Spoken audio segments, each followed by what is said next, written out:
Pensioners FM, the voice of liberation, the voice of liberation. The time is 1 o'clock.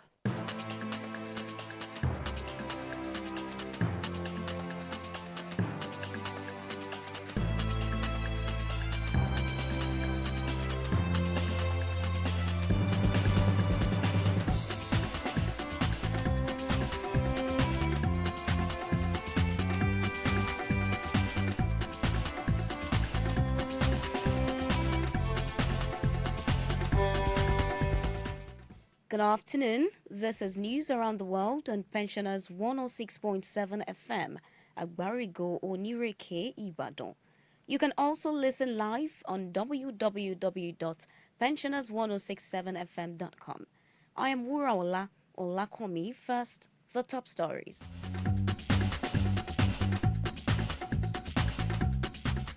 SANU, NASU give federal government 7-day ultimatum over unresolved issues. Malawi votes for next president. In sports, NSC clears athletes' allowances, bonuses at World Athletics Championship. Now the news in full. The Senior Staff Association of Nigerian Universities, SANU, and the Non-Academic Staff Union of Educational and Associated Institutions, NASU, have issued a 7-day ultimatum to the government over unresolved issues affecting non-academic staff in universities. In a letter signed by the President of SANU, Muhammad Ibrahim, and General Secretary of NASU, Peter Adeyemi, the two unions condemned the unjust disbursement of earned allowances to university staff, the non-payment of outstanding allowances, and other unresolved issues. The letter reminded the Minister of Education, Tunji Alausa, of a letter from the Joint Action Committee of NASU and SANU, highlighting the urgent need for intervention in outstanding labor matters affecting their members. The union said they are compelled to serve a formal notice of 7 days, which has become effective from yesterday, for the federal government to address their agitations, failing which members would embark on a series of legitimate industrial actions, including strikes, to press home their demands. The Oyo State government has organized a 2-day sensitization program for over 400 prospective retirees of primary school teachers and local aimed at enlightening the prospective retirees on proper documentation without the involvement of middlemen in ensuring a seamless retirement plan. Chairman, Local Government Staff Pension Board, LGSPB, Honorable Akim Ige, made this known at the flag-off of the sensitization program held at Oyo State Secretariat, Ibadan. Speaking on the theme, Achieving Quality Life After Retirement, Honorable Ige called on the prospective retirees to utilize the training ahead of their retirement process to avoid falling victim to fraudsters. Engineer Seyi Makinde, who approved it that we should be doing this program for the prospective retirees. And why is because most of retirees always face the problem of falling victim to the fraudsters when it is time for them to process their retirement documents. So by this program, it will make it as seamless for them. They will be able to know what to do exactly when it is time for them to retire. In his goodwill message, Permanent Secretary, Local Government Staff Pension Board, Alhaji Lukman Muraino, said the program, with the approval of Governor Makinde, will be holding every year across the 7 geopolitical zones in the state. On this part, Secretary, Nigeria Union of Pensioners, NUP Oyo State Council, Comrade Olusegun Abaton, lauded LGSPB initiative and urged them to include vocational trainings in the next sensitization. The gratuity that will be forthcoming when they retire, that they should know how they are going to employ their gratuity. They should not employ their gratuity on marrying wives, trinkets for women. They should not do it. And that the gratuity should not be committed to business that will not be profitable. Some of the participants appreciated Governor Makinde for making retirement attractive and seamless. Highlights of the event include lectures, presentation of certificate of participation, and group photographs. Oyo State Acting Governor Barrister Bayo Lawal has expressed satisfaction with the quality, specification and pace of work on Ladoke Akintola International Airport and Senator Rashid Ladoja Circular Road projects. The acting governor, who made this known after an inspection tour of some ongoing projects at the state, reiterated the state government's commitment to provide necessary infrastructure for economic growth. Barrister Lawal noted that the airport runway is nearing completion, noting that after installation of lighting and other technical equipment, it will be ready for full operation within the next month. On the Circular Road project, the acting governor expressed confidence that contractors would deliver 32 kilometers of the project, stretching from Badaku axis to Lagos-Ibadan Expressway by December, for the benefit of residents and road users. Barrister Lawal was accompanied by Commissioner for Public Works and Transport, Abdulmajid Muponjubola, and Commissioner for Information and Orientation, Prince Dotun Uyilade. In another development, the Oyo State government, in collaboration with United Nations Children's Fund, UNICEF, and International Labour Organization, ILO, has launched the Supporting Sustainable Social Protection System project in the state, funded by the European Union, EU. UNICEF Nigeria country representative, Mr. Saeed Wafa, made this known at the official launch in Ibadan, held at the state secretariat.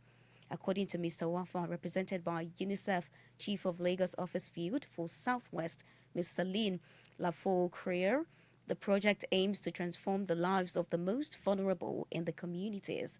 He said the project will capture access to education, health, and food through social protection systems. Mr. Wafa commended the Oyo State government for the steps it has taken so far through social protection policy, creation of Social Protection Coordination Department, the drafted bill for social protection awaiting legislative action, and ongoing social protection initiative such as free basic education and health insurance scheme.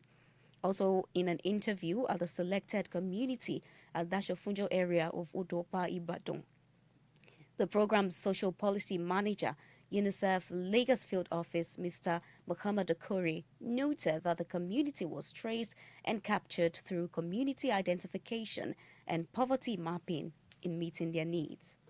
And here we've actually come to where the people live, people who actually need the support.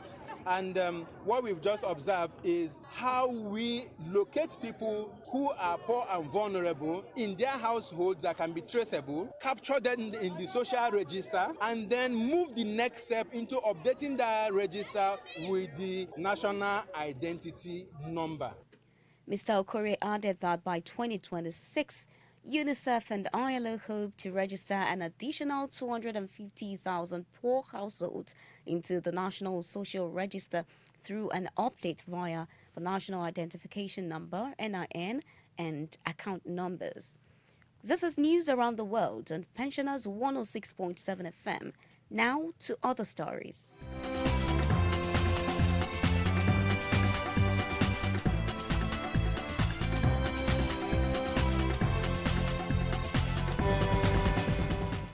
Malawians are voting following a turbulent 5 years that has seen the economic crisis worsening in the southern African nation. President Lazarus Chakwera is vying for his second term, and his main rival is Peter Mutharika, an octogenarian who has previously been in office. A presidential runoff will be held if no candidate gets more than 50% of the votes cast in today's election. Israel's defense minister Israel Katz says Gaza is burning after the country's defense force IDF heavily bombs the city overnight. Katz made this known in a post on social media amid unconfirmed reports from the Jerusalem Post and US, which said Israel has now launched its ground offensive to occupy the entire city. Israeli Prime Minister Benjamin Netanyahu had said Gaza City is Hamas's latest major stronghold and has vowed to take control of it, noting that the plan to do so has brought international criticism. But while a United Nations Commission of Inquiry said Israel has committed genocide against Palestinians in Gaza, The commission is in its 72-page report said there are reasonable grounds to conclude that 4 of the 5 genocidal acts defined under international law have been carried out since the start of the war with Hamas in 2023. The U.S. Director of Federal Bureau of Investigation, FBI, Mr. Kash Patel, is set to face a Senate panel today amid criticism of his handling of the investigation into the murder of conservative activist Charlie Kirk and the case of sex offender Jeffrey Epstein. Democrats on the State Judiciary Committee are also expected to grill Mr. Patel over an ongoing purge of FBI ranks of agents seen as disloyal to President Donald Trump. Mr. Patel has come under fire from both the right and the left since being named by President Trump to head FBI. Meanwhile, the suspect of the murder of conservative activist Charlie Kirk, Tyler Robinson, is set to be charged in Provo, Utah, today. In business news, the financial expert, Mr. Kayode Atolani, has called on government to be transparent in the implementation of the new tax reform laws. Mr. Atolani made this known on Pensioners FM current affairs program Trending. According to him, the tax reforms are good policies in exposing tax evasion and in reducing tax burden on average Nigerians. He also called on the National Orientation Agency, NOA, to orientate the public on the tax reforms. This is news around the world on Pensioners 106.7 FM. We will be back with entertainment and sports stories.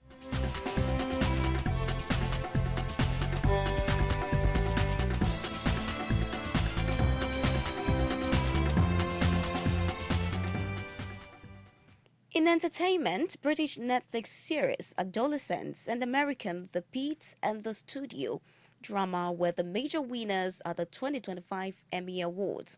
The Pete and the Studio won the Best Comedy and Drama categories, while Adolescents dominated the Limited Series category. A 15-year-old adolescent star, Owen Cooper, emerged the youngest male winner in Emmy history, while the studio set a new record for the most wins by a comedy in a single season with 13 trophies. The 77th Primetime Emmy Awards was held at Peacock Theater in downtown Los Angeles, California. Oyo State Acting Governor Barrister Bayo Lawal, alongside his entourage, later paid a condolence visit to the family of slain journalist Ojo Peters, who was recently killed by suspected gunmen in Ibadan.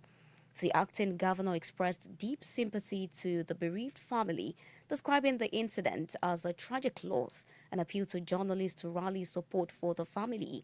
Ojo Peters was reportedly shot by unidentified assailants in the Okeado area of Ibadan after being robbed of a bag believed to contain cash.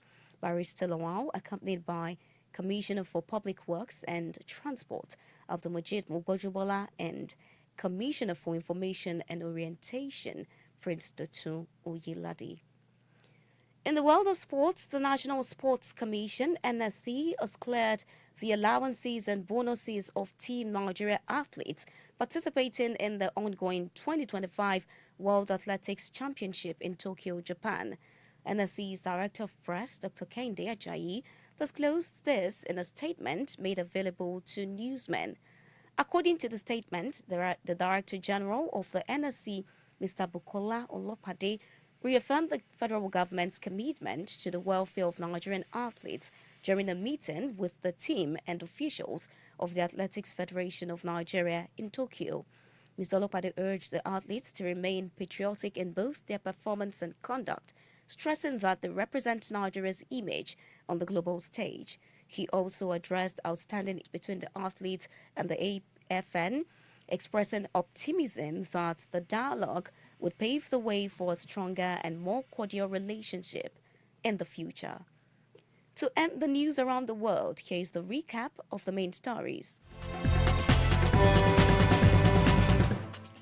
The Senior Staff Association of Nigerian Universities, SANU, and the Non-Academic Staff Union of Educational and Associated Institutions, NASU, have issued a 7-day ultimatum to the government over unresolved issues affecting non-academic staff in universities. Malawians have voted following a turbulent 5 years that has seen the economic crisis worsening in the southern African nation. In the world of sports, the National Sports Commission (NSC) has cleared the allowances and bonuses of Team Nigeria athletes participating in the ongoing 2025 World Athletics Championship in Tokyo, Japan. For any information, call us on 0802 237 3535, 0704 315 6453, or email us at pensionersnewsroom@gmail.com. You can also visit us at Oyo State Pensioners House at Barigo Onireke, Ibadan, and on www.pensioners1067fm.com. The news editor is Adebayo Yusuf.